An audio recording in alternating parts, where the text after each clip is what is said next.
우리가 알고 있는 이스라엘 민족은 민족의 아주 최대 명절과 같은 절기가 3번 있었습니다. 6월절부터 시작해서 가을의 계절을 쫓아서 수장절과 더불어 추수감사하는 이런 절기로 이어집니다. 이 절기의 아주 기본적인 핵심은 2가지입니다. 구원의 하나님 앞에 영광을 돌리는 것, 그리고 첫 수확을 낸 맥주절과 추수를 한 것에 대한 가을에 저장을 하는 이 수장절, 이 장막절, 하나님께서 일용할 양식을 주신 것에 대한 감사로 영광을 돌리는 이런 핵심적인 내용으로 민족의 대명절이 이렇게 정해졌습니다. 어느 민족보다 하나님께서는 이스라엘 민족을 아주 귀하고 복 있는 민족으로 이렇게 선별하시고 먼저 택하셨습니다. 그래서 그 민족을 통한 하나님의 영광이 아주 굉장히 높았고요. 그리고 하나님의 축복, 이것은 번영으로도 나타났고, 그리고 시온에 대한 미래의 약속으로도 나타났습니다. 그래서 하나님의 영광과 번영과 축복의 충만함은 이스라엘 민족 가운데 항상 충만했습니다. 이런 민족은 어떤 민족보다도 은혜일 수밖에 없습니다. 그런데 우리가 구약 성서, 특별히 광야의 40년의 삶 가운데 지금도 그렇지만 아주 좀 좋지 않은 모습들, 그리고 하나님의 진노와 심판을 경험하게 하는 이런 모습들이 굉장히 많이 나옵니다. 430년의 역사가 이집트로 하여금 있었던 거 아시잖아요. 요셉이 총리가 되고 아버지와 형제들이 기근 속에서 어려움을 당할 때 이 요셉의 은혜 덕에 이제 이주를 합니다. 지금으로 말하면 이집트로 이민을 갑니다. 이민을 가서 그 후손이 번성해서 430년이 지난 세월 가운데 출애굽을 보면 너무 원주민보다 그 수가 많아져서 바로나 원주민들이 두려움을 갖습니다.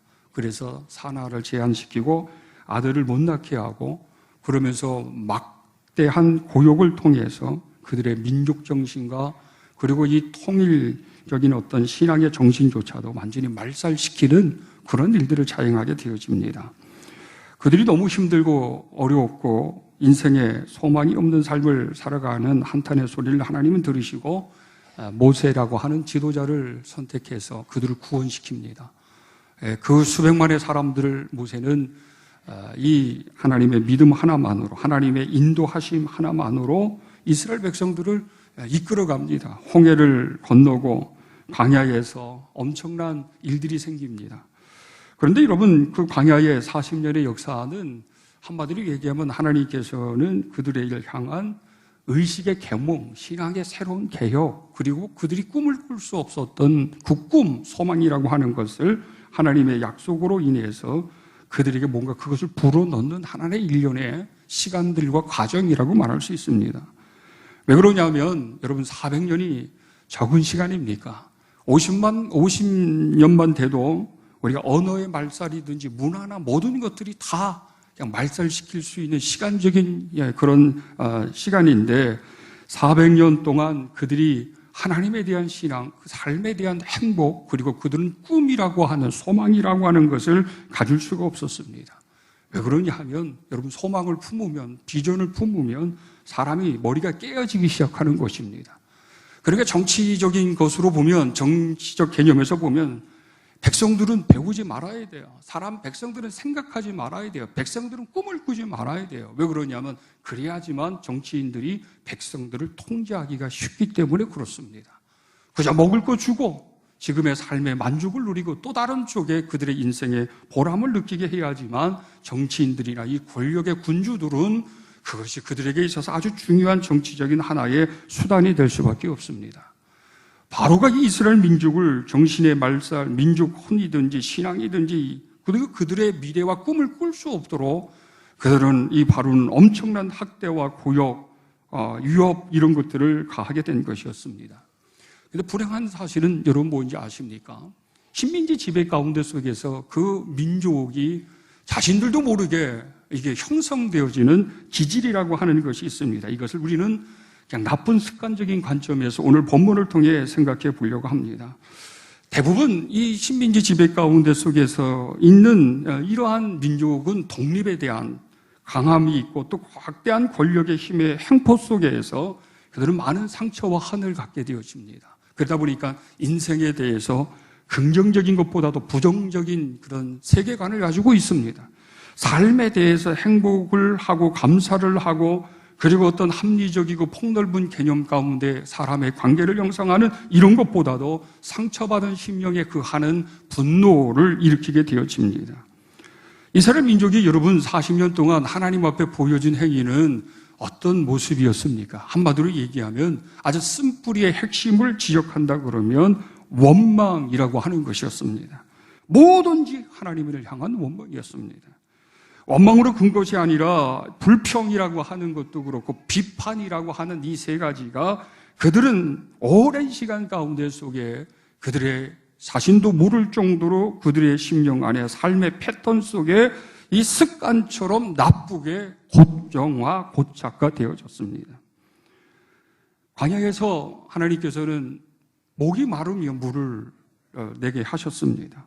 먹을 것에 대한 원망을 하게 될 때 하나님은 만나와 메추라기도 내리셨습니다. 그 원주민들이 살고 있었던 야만족과의 그러한 부딪힘 속에서 하나님이 친히 전쟁을 다 해결하셨습니다. 아말렉 전쟁 같은 거 보면 어이없는 그런 모습으로 하나님께서 당신의 백성들을 보호하십니다. 그러니까 어느 것 하나도 은혜가 아닌 것이 없습니다. 축복 아닌 것이 없습니다. 그들이 그런 고통 속에 고욕 속에 그런 이집트에서의 삶에 소망이 없는 그런 어떤 억압과 착취와 인간의 존엄성이든지 인권이라고 하는 권리조차도 인간으로서 대우받지 못하는 처절한 삶 속에서 그들을 건져주신 분은 하나님이셨습니다. 인간이 인간답게 살 수 있도록 또 인간의 존엄성이라고 하는 것이 무엇인지라고 하는 차별이 없고 평등적 개념에서 하나님은 그들을 해방시켜 주셨습니다. 그래서 6월절은 이 구원의 하나님을 노래하고 잊지 말자 말이죠. 우리 과거 하나님이 우리를 어떻게 우리 선조들에게 어떤 은혜를 주셨는지 먹는 문제, 입는 문제보다도 우리를 구원시켜 주신 그 하나님의 은혜를 잊지 않도록 하기 위해서 1년에 꼭 한 번씩은 모든 유대 민족들은 될 수 있으면 고국에서 아니면 자기 자신들이 처해져 있는 그런 그 자리에서 6월절 절기 무교절을 지키며 그렇게 보냈습니다.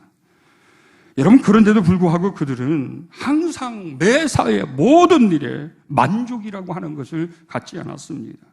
감사라고 하는 것도 갖지 않았습니다. 문제가 생길 때마다 하나님을 원망하며 지도자에 대한 그런 대항과 분노를 그들은 서슴없이 보였습니다. 수많은 시간이 흐르고 이제 하나님이 약속한 가나안을 하나님께서 허락하시기 위해서 모세는 정탐꾼을 보냈는데 이 정탐꾼들의 보고를 통해서 그들이 보인 반응에 대한 하나님의 평가가 바로 오늘 본문입니다. 많은 사람들이 좋지만 그곳은 우리가 소유로 삼을 수 있는 것은 아니다고 하는 이 두려움 속에서 그들은 거침없는 그들의 나쁜 습관의 기질들이 나오게 되어졌습니다. 그것이 무엇입니까? 27절에 보면 원망인데 하나님께서 이 원망을 들으시고 보시면서 이렇게 말씀하셨습니다. 나를 원망하는 이 악한 회중에게 내가 어느 때까지 참으랴? 어느 때까지 내가 참아야 하느냐? 이스라엘 자손이 나를 향하여 원망하는 그 원망하는 말을 내가 들었노라. 이렇게 하나님께서 분노하십니다. 근데 여러분, 이런 원망으로 끝난 것이 아닙니다. 나중에는 모세를 대적하는 그런 대적으로도 이어지고 그러면서 엄청난 하나님의 진노와 심판을 받는 그러한 불행한 결과의 모습이 오늘 본문에 나오게 되어집니다. 우리 자신들이 모르게 주어진 환경이든지 아니면 어떤 학습소, 환경에서 배워지는 그 학습, 좋은 것 나쁜 것이든지 간에 우리에게는 우리 나름대로 형성된 것들이 있습니다. 우리는 자신이 잘 몰라요. 그러지만 하루 정도, 5시간 정도를 내 생활의 패턴이나 많이 사용하는 대화, 언어 이런 것들을 카메라로 말이죠, 녹화해서 그 녹화된 것을 보면 아니 내가 이런 말을 많이 쓰는구나, 내가 이런 행동들을 많이 하는구나, 내 일일 생활 속에 비중을 차지하는 부분들이 이렇게 어디에서 이런 거구나라고 하는 것을 우리가 느끼게 되어집니다. 그런데도 여러분 아십니까? 받아들이기 그거 굉장히 힘듭니다. 이스라엘 민족들이 400년 동안 광야에서 그들이 오랜 세월 가운데 속에서 형성된 것들은 그런 나쁜 습관, 쓴뿌리와도 같은 것입니다. 그런데 여러분 이 쓴뿌리가 쉽게 고쳐지는 것은 아닙니다. 예수를 믿어도 성령을 받아도 예수 믿고 성령 받았다고 거짓말을 잘했던 사람이 어느날 거짓말을 안 하게 되고 말이죠. 도둑질의 습관을 길들였고 이 사기를 치고 그리고 이 어떤 소매치기에 능숙했던 이런 사람들이 성령 받아 예수 믿는다고 어느 날 그런 것들이 딱딱 끊어지는 게 아닙니다. 대부분 그런 사람들이 신학을 하고 목회를 했지만 목회자가 된 신분에서도 과거의 그 쓴뿌리에 대한 이 끊음이 없어서 나중에는 엄청난 불행한 결과로 전락되어지는 경우들은 우리는 볼 수 있습니다. 한순간에 끊어지는 게 아니에요. 한순간에 고쳐지는 것이 아니에요. 왜? 이거는 우리 심령에서 우리 영혼을 붙잡고 있는 것이고 오랜 세월 동안에 내 자신도 모르게 인식되어지고 행동으로 말로 나타나는 것이기 때문에 그렇게 쉬운 것이 아닙니다. 그렇기 때문에 이 쓴뿌리에 대한 하나님의 이 분노와 원망은 말이죠. 엄청나셨습니다. 그래서 하나님께서는 보응이라고 하는 것을 말씀하십니다. 보응은 심은 대로 거두게 하신다는 거예요. 쓴뿌리에 대한 것들을 말로서 행함으로 행한다 그러면 하나님께서 그 결과는 이 쓴 열매의 결과가 나타날 수밖에 없다고 하는 것이고 이 단뿌리나 이 거룩한 습관을 가지고 있는 사람들에게는 그 결과는 그 거룩하고 아름다운 것으로 나타날 수밖에 없다고 하는 것이었습니다. 이스라엘 민족의 이러한 원망과 분노 이런 것들은 그들의 심령과 정신을 삶을 행복하게 하지 않았습니다. 여러분 우리 마음 가운데 속에서 진정한 평화와 기쁨과 샬롬이 없어지는 것은 바로 이런 쓴뿌리적인 감정 아니겠습니까? 이런 어떤 원망이나 분노나 미움이나 질투나 이런 것들이 우리 마음에 평화를 주지 못합니다. 이런 분노적 감정을 조절할 수 있는 영적인 능력이나 이런 절제력이 없으면 성인이 되어서도 여전히 아이 같은 모습으로 자신의 분노와 감정대로 말을 하고 행동하고 하는 그런 모습을 보여주게 되어집니다. 어린아이들은 아직 성장되지 않았기 때문에 이런 조절의 능력이 없습니다. 이렇게 통제를 해야지만 가능합니다. 어린아이기 때문에 그렇습니다. 그가 육체가 성장하고 이 이성이나 배움이나 환경 속에서 이게 날마다 사회적 관계적 활동을 통해서 성장되어지면서 서서히 이제 규칙과 규율을 체득되면서 조절하는 행동을 하게 되어집니다. 그런데도 여러분 그 어린아이는 아직까지도 어떤 상황 가운데 속에서 어떤 것을 판단하고 보고 생각하면서 이 조절할 수 있는 것이 없습니다. 아이는 배가 고프면 웁니다. 뭔가 몸이 불편하면 웁니다. 이것은 신호예요. 내가 지금 배가 고프니까 울음을 통해서 엄마가 인지하도록 하고 엄마는 나의 이 감정, 내 마음에 지금 물고 있는 이 감정이 무엇인지를 빨리 캐치해서 그것을 채우도록 합니다. 그런데 여러분 어린아이가 통제와 절제 능력이 없는데 우리 어머니가 지금 보니까 우리 엄마 보니까 빨래도 해야 되네, 설거지도 해야 되네, 청소도 해야 되네. 그럼 내가 울음을 멈췄다가 1시간 후에 울어서 내가 우유 먹어야지. 이렇게 절대 하지 않습니다. 감정대로, 순간에, 욕구대로 다 표출합니다. 그럼 그거 보고 엄마는, 아빠는 캐치해서 그 욕구를 충족시켜 줍니다. 아직 성장하지 않았기 때문에 그렇습니다. 성숙하지 않았기 때문에 그렇습니다. 그런데 어른인데도 불구하고 어른인데도 아이 같은 어른은 이 통제 능력이 없어요. 통제 능력이 없어서 감정대로 말하고 행동할 때가 많이 있어요. 그런데 여러분 그 모든 것들도 어느 한순간에 우리가 말씀과 성령을 통해서 고쳐지고 변화되는 것은 아닙니다. 나쁜 습관이라고 하는 것은 내 스스로가 좋은 습관을 기르고 키워가려고 하는 훈련이나 노력이 있지 아니하면 절대 고쳐질 수가 없습니다. 40년의 시간은 어떻게 보면 긴 시간입니다. 그런데도 이 400년 가운데 속에서 형성된 이 기질이라고 하는 것이 40년 동안 하나님과 관계, 모세와의 관계 속에서 그들의 이 나쁜 이 쓴뿌리, 습관은 고쳐지지 않았어요. 원망하고 불평하는 거, 비판하는 거, 그리고 대항하는 이 4가지 구성 요소가 40년의 세월 가운데 속에서 하나님을 그들은 보았습니다. 하나님을 그들은 경험했습니다. 하나님이 어떤 분이신지를 그저 그냥 추상적인 개념에서가 아니라 초자연적으로 표적과 기사를 통해서 하나님께서 그렇게 하나님은 현존하셨고 하나님께서 보여주셨는데도 불구하고 그들의 그런 쓴뿌리는 고쳐지지가 않았습니다. 왜 그렇습니까? 첫째는 모르기 때문에 그럴 수 있습니다. 두 번째로는 그것을 고치고 제어할 만한 믿음의 어떤 이성의 의지의 그런 어떤 능력이 아직 성장하지 않았기 때문에도 그럴 수가 있습니다. 어쨌든 되든지 간에 어쨌든 우리는 이런 쓴뿌리 나쁜 습관에서 우리가 이 거룩한 습관을 키워가고 그 거룩한 습관을 통해서 우리가 해야 될 일이 있습니다. 모든 절기의 목적은 하나님에게 영광에 있습니다. 모든 영광을 통한 하나님을 찬미하고 노래하는 데 목적이 있습니다. 그러므로 인해서 그 모든 영광 가운데 속에서는 즐거움과 기쁨으로 감사하는 마음과 믿음과 이것이 없이는 하나님에게 영광된 삶을 살아갈 수가 없습니다. 우리가 나쁜 쓴뿌리를 제어하고 거룩한 습관을 통해 그것을 키워가고 절제하는 그런 통제적인 믿음의 공력을 가져야 되는 것은 왜 그러냐 하면 하나님의 영광 때문에 그렇습니다. 우리가 말을 하는 거, 우리가 행동하는 거, 우리가 마음에 품는 것이 선한 것이면, 그리고 말하는 것이 선한 것이면, 행동하는 것이 의로운 것이면 그 속에서 하나님은 영광을 받으시기 때문에 그렇습니다. 그런 행위적인 삶 가운데 속에 하나님은 임재하시기 때문에 그렇습니다. 하나님은 사랑하는 곳에 있어요. 사랑을 실천하는 곳에 있어요. 하나님은 공의의 하나님이기 때문에 공의와 진리가 있는 곳에 하나님의 임재가 있어요. 그렇기 때문에 우리가 선을 품고 선한 말을 하고 선한 행위를 하는 그곳에 하나님은 영광을 받으시기 때문에 그 영광 때문에 우리가 이 거룩한 습관을 우리가 형성시키고 키워갈 수 있어야 되는 것입니다. 이 거룩한 습관에 대한 것을 이야기하자 그러면 여러 가지 많이 있을 수 있으나 성경을 가만히 보면 참 사도 바울은 어쩌면 이렇게 하나님의 말씀을 통한 또 자신의 신학과 신앙을 정리하면서 이렇게 요약을 했을까? 거룩한 습관의 통합을 세 분류로 딱 얘기한다 그러면 여러분 항상 기뻐하는 습관, 범사에 감사하는 습관, 쉬지 말고 기도하는 습관입니다. 이 세 가지는 하나님께서 우리에게 원하시는 것이다. 너희들이 그런 습관을 키워가고 그리고 풍성하게 한다 그러면 하나님은 그걸 통해 영광을 받으신다는 것입니다.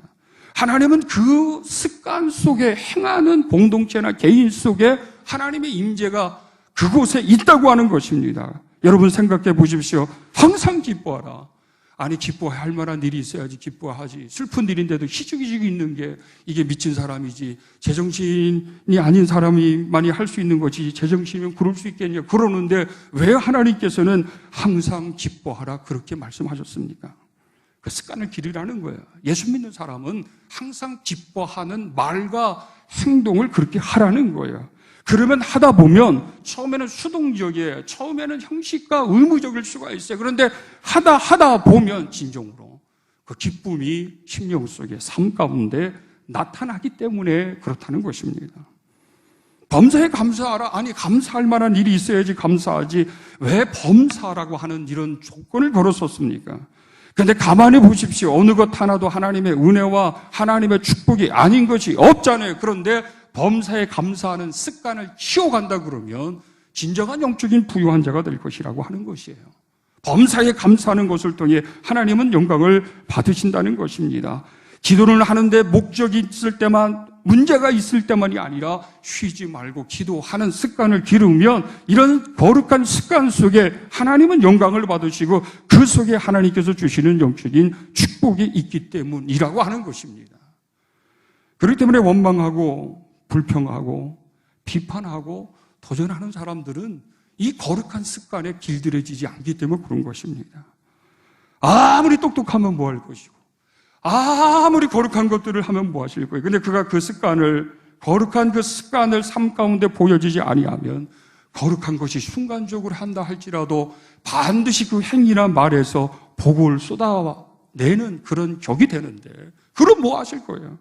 습관을 그렇게 키워가야 갈 때만이 그것을 유지할 수 있고 지속시킬 수 있다는 것입니다. 제가 아는 집사님도 기도를 얼마나 많이 하시는지 몰라요. 새벽에 1등이에요. 이분은 아주 새벽 제단을 열심히 쌓고 기도 많이 하는 분이에요. 근데 이분은 기도하는 것만큼 복의 역사를 이루어야 되는데 기도하는 것만큼 하나님의 복을 다 쏟아붓는 사람이에요. 얼마나 말이 많은지 말이에요. 우리 교회 교인이 아니에요. 누굴까 생각하지 마세요. 예. 누구지 또 새벽 제단에 나오는 누군가 이런 생각하지 마세요. 제가 아는 어느 집사님이에요. 구역에 가면 이분의 말 때문에 사람들이 다 상처받아요. 말을 생각 없이 막 하고 자기 감정대로 자기 비판대로 막 해요. 모든 구역원들이 구역 예배만 들으면 아주 싫어해요. 이분이 성교회만 가면 문제가 생겨요. 말을 막 하는 거예요. 제가 가만히 보니까요, 이분은 기도할 땐 천사인데 기도 안 하고 사람과의 관계를 가질 때는 악마 그 이상이에요. 아무리 기도를 해도 하나님께서 받고 영광을 얻으실 그 복의 순간을 유지하고 지속시켜야 되는데 이 거룩한 습관을 길러내지 못하고 통제하지 못하는 믿음의 공력을 갖지 않았던 거예요. 그러다 보니까 여러분 기도하고 나오면 바로 나가서 입으로 다 쏟아내요. 뭐 하는 거예요? 그분의 인생을 보면 얼마나 고루한지 몰라요. 자녀들이 다 안 돼요. 하는 일이 왜 이렇게 안 될 정도로 안 돼요. 멀쩡하게 괜찮다가도 어느 날 갑자기 폭삭이에요. 갑자기 자녀들이 이혼하고요. 그 좋은 직장 그만두고요. 일평생의 삶을 그렇게 살아요. 제가 이분의 집사님 집에 가서 어느 한순간에 예배 드리는데 독한 냄새가 나요. 여러분 아세요? 제 코에 아주 독한 냄새가 나요. 야, 이 썩는 냄새가 뭘까? 집사님, 집에 뭐 청소 안 하신 거 있어요? 왜 이렇게 썩는 냄새가 나냐고. 이거 아닌데 청소 다 했는데요. 저한테는 그 독한 냄새가 나는 거예요. 거룩한 습관을 길러서 그 거룩한 습관 속에서 생기는 믿음의 공력이 나쁜 습관과 감정이 일으킬 때 그걸 통제할 수 있는 이 사람이 성숙한 성장된 그리스도인입니다. 이스라엘 백성들은 40년 속에 하나님의 모든 것을 얻었습니다. 부족함이 없고 절대적 신뢰를 가지고 주님을 바라보며 가기만 해도 됐어요. 그런데도 불구하고 이들은 말이죠, 조금 불안한 일이 생기고 조금 자기 뜻대로 안 되고 조금 절망스러운 일이 생기면 하나님에 대한 원망, 하나님에 대한 비판, 그리고 불평, 이 지도자에 대한 대항, 이런 것들로 일삼아지게 된 거예요. 저는 깨달았습니다. 복받을 자는 받을 것이고 준비되지 않고 믿음의 영향이 안 되는 사람은 못 받는 거예요. 그렇게 고생해서 홍해를 건넜어요. 광야에서 지지고 볶고 하면서 40년을 지나면서 하나님께서 약속한 그 땅에 들어가는 거, 하나님의 나라에 세워지는 것이 결과 아니겠습니까?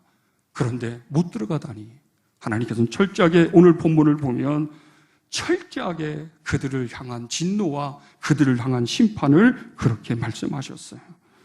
여호수아 갈렙만이, 그리고 1세대는 아니에요. 2세대 그만이 하나님이 약속한 가나안 땅에 들어가는 은혜를 주셨습니다. 우리가 여러분 하나님 앞에 거룩한 습관을 훈련시키고 이것을 강화시켜 나가면서 우리의 쓴뿌리의 나쁜 습관들을 통제하고 그리고 길들이고 절제할 수 있는 믿음의 공력이 필요합니다. 그래서 여러분 나의 쓴뿌리가 뭔지를 한번 생각해 보세요. 가만히 보니까 우리 자신은 우리 자신을 모르는데 다른 사람이 말하는 것에 대해서든지 생활의 패턴에 대해서 얘기할 때가 많아요. 주로 많은 사람들, 이거는 저 자신도 포함한 것입니다. 힘들어 죽겠고 피곤해 죽겠고 못 살겠다, 짜증난다, 아파 죽겠고 그리고 그것밖에 못해, 저 못난 그러려고 하려고 그러면 아예 하지도 말지 하는 이런 어떤 나쁜 말, 나쁜 그런 행동, 이런 것에 너무 익숙한 거예요. 그러니까 예수 믿는 사람으로서 이 거룩한 습관 속에서 말할 수 있고 행동할 수 있는 이런 어떤 아름다운 것이 우리 삶 가운데 충만하지 않으니까 아버지의 영광성이나 아버지의 축복성이나 아버지의 그런 절대적인 그런 은혜의 부요함이 우리 가운데 없게 되는 것입니다. 그래서 하나님은 철저하게 우리로 하여금 영광을 받으시기를 원하시는데 이 거룩한 습관의 실천과 강화를 통해서 우리가 영광을 받으시기를 원하고, 그리고 그러한 믿음의 대열 속에 거룩한 습관을 향해 가는 그런 사람들 속에 우리 자신들이 세워지기를 원하고 계십니다. 사람은 누구를 만나고 누구와 함께 하느냐에 따라서 다 달라진다고 했습니다. 여러분, 제가 새벽에도 말씀드렸처럼 어떤 벗을 사귀고 어떤 리더자와 협력자와 친구를 사귀고 있느냐에 따라서 달라지는 거예요. 어떤 부모와 가정 환경 가운데 속에서, 또 어떤 학교에서 선생님을 만나서 지지를 받고 그리고 영향을 받았느냐에 따라서 그 인생이 달라질 수가 있는 거예요. 어떤 사람들은 외형적으로 보고 그 사람의 나쁜 것을 보고 안 된다고 비판하고 어떤 희망을 포기하고 그렇게 얘기하지만, 또 어떤 경우에는 그런 모습이 아니라 격려와 지지와 사랑과 긍휼과 칭찬을 통해서 그렇게 자기 자신을 귀하게 여기지 않고 자기 자신에 대해서 그렇게 희망을 걸지 않았던 학생이 좋은 스승 만나서 창조의 역사를 이루어가는 것을 보게 되어집니다. 고등학교 한 학생이 있었습니다. 학교에서도 포기하고 그의 행동을 절대 교정할 수 있는 이런 어떤 일은 불가능하다 판정이 내려진 그런 학생이었습니다. 매번 사건들마다 연루됐고 학교는 이 학생들 때문에 늘 시끄러웠습니다. 선생님들도 포기하고 마지막에 최종적으로 이 학생을 자퇴를 시켜야 된다고 하는 그런 결론이 있었는데, 한 선생님이 그래도 그 학교의 옆에 있는 어느 복지관, 그 복지관이 굉장히 소문이 좋고 유명했는 거 본지 그 복지관에 가서 한 달만 봉사활동을 하게 하고, 그리고 한 달 봉사 활동을 하고 난 결과를 가지고 마지막 최종 판단을 하자고 그렇게 판단을 하고 그 학생을 그곳으로 보냈습니다. 복지관 관장님을 보니까 머리는 노랗게 물들이고 검은 질겨긴경 씻고 종이 한 장 들고 와서 여기 관장 누구야? 반말을 하면서 이렇게 하는 모습을 보고 관장님은 그냥 뒤로 자빠질 뻔했다고 그러십니다. 저 웬 괴물이 또 왔나? 그래서 가만히 보니까 물론 사전에 통보를 받았지만 어이도 없고 얘가 우리 한 달 동안 여기서 봉사하면서 변할 수 있을까? 그래서 선생님들하고 회의를 내가지고 그 학생을 당장 돌려보내라. 학교에서 포기했는데 우리 복지관에서 뭐 봉사를 통해 교정을 이루고 새로운 이거 아니다. 절대 안 된다. 그런데 사회복지사 선생님 한 분이 그래도 관장님 한 달 동안만 제가 책임지고 한번 해보겠습니다. 그래서 내가 안 되는데 네가 뭐 되겠냐. 내가 복지 이런 쪽으로서 아마 30년 경륜이 있고 척하면 척인데 아는데 얘는 안 돼. 희망 걸지 마. 시간 낭비하지 마. 예산 소유하지 마. 안 돼. 그런데도 이 여자 생활복지 선생님은 관장님을 설득시키고, 관장님은 그럼 네가 그럼 알아서 한번 해보라고. 안 될 걸 절대. 이렇게 단념을 하시면서 그렇게 허락을 했습니다. 한 달 동안 어떤 일이 일어냐 하면 이 학생이 이 선생님, 사회복지사 선생님을 만나면서 조금 변화가 일어났습니다. 노란 머리를 갑자기 물을 빼고서 정상적인 머리 색깔로 단정한 머리로 다듬뜨더니, 이전에 관장님을 보더니 다소곳하게 손을 모으더니 인사를 하기 시작하면서 관장님은 깜짝 놀란 거예요. 얘가 어떻게 이렇게 변할 수가 있는가. 어쨌든 그래서 얘가 나도 공부를 해야 되겠다. 학교는 졸업을 해야 되겠다고 하는 도전을 받은 거예요. 그래서 자기가 학교를 졸업을 해야 되겠다. 대학교를 가야 되겠다. 나는 사회복지사가 돼야 되겠다. 이런 꿈을 꾼 겁니다. 다 웃었다는 거예요. 야, 우리나라에 네 실력으로 사회복지학과를 갈 수 있는 대학은 한 대학도 없다. 한 대학도 없다. 야, 꿈이 야무지지. 너 같은 애가 사회복지사 되면 우리나라 큰일 난다. 지역인 큰일 난다. 관장님은 그때도 조롱했답니다. 사회복지사 여자 선생님이 가보니까 사회봉사 점수 100시간인가요? 100시간을 하면 그냥 면접을 통해서 갈 수 있는 대학이 유일하게 강원도 어느 대학이 하나 있더래요. 그 강원도 어느 대학을 갔답니다. 그리고 졸업을 했답니다. 그리고 난 다음에 이 학생이 대학 4년 동안 열심히 공부를 해가지고 취업을 해야 되는데 안 돼 했던 이 관장님이 계신 복지관에 이력서를 냈답니다.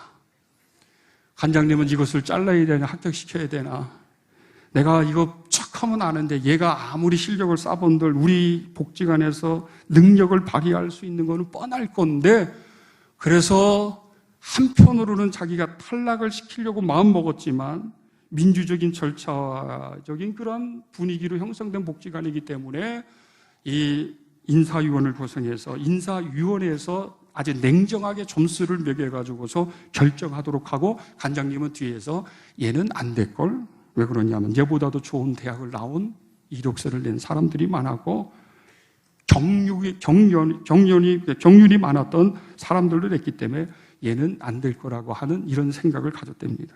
그런데 두 사람의 최종 선정자 속에 그 학생이 들어갔더래요. 관장님이 야, 니들 점수 잘못 매긴 거 아니야? 아닙니다. 여러 항목에 대한 것을 냉정하게 평가를 했는데 이 학생이 들어갔답니다. 이 학생이 얼마나 능력 있게 잘 하는지요. 나중에는 이 관장님이 자기 자신이 잘못을 뉘우쳤답니다.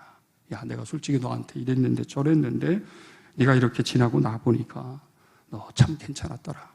그러면서 이 학생이 이 관장님을 지금까지도 스승처럼 여겨서 스승의 날만 되면 꼭 찾아오고 인사를 하는 이런 얘기를 제가 들어봤습니다. 너는 안 돼. 그것밖에 못해. 나가서 그냥 되져라. 우리는 우리 자신들도 모르게 때로는 하나님을 향해서 뿐만 아니라 내 자신에게나 내 가족에게나 나와 함께 있는 사람들을 대한 원망, 불평, 비판, 대적하는 일들을 너무 많이 합니다. 그러나 이런 쓴뿌리를 제거하지 않고서는 진정한 감사, 아니 하나님 앞에 범사에 감사할 수 있는 하나님의 사람이 될 수 없습니다. 우리는 거룩한 습관을 날마다 키워가야 합니다. 언어를 통해서 우리의 행위를 통해서든지 간에 이 거룩한 습관을 통해 그곳에 하나님의 영광을 받으실 만하고 그곳에 하나님이 계실 만하고 그 거룩한 습관 속에서 갖는 영적인 그 부요함, 은혜와 평강이 우리가 하나님 앞에 진정한 그런 거룩한 습관, 감사해 하는 삶, 기뻐하는 삶, 쉬지 말고 기도하는 이런 삶 가운데 속에서 그것이 나타나게 되는 것입니다. 아무쪼록 우리 추수감사절을 맞이해서 우리 무국교회 공동체가 여러분들이 하나님 앞에 어떤 감사와 어떤 거룩한 습관을 통해 영광을 돌려야 할지, 여러분이 그 영광을 하나님에게 온전히 돌릴 수 있고 하나님의 은혜가 여러분 가운데 충만할 수 있고 복의 역사가 충만할 수 있기를 간절히 축원합니다.